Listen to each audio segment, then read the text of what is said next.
चाहते हैं। तो मैंने उनसे कहा कि आप अपने प्राणों की परवाह न करते हुए भी सीमाओं पर जिस तरह से डटे हैं, हमारी रक्षा करते हैं, उसी के फलस्वरूप, उसी के परिणाम स्वरूप हम अपने त्योहारों को मनाते हैं। तो सबसे पहले हक आपका बनता है।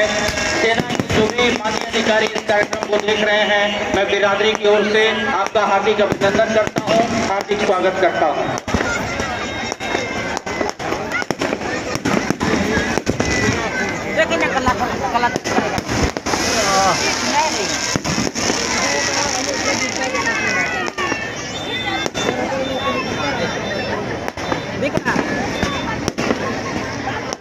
अरे पाकिस्तानी सबका हम लोग हमारा स्टोरेज फुल हो गया।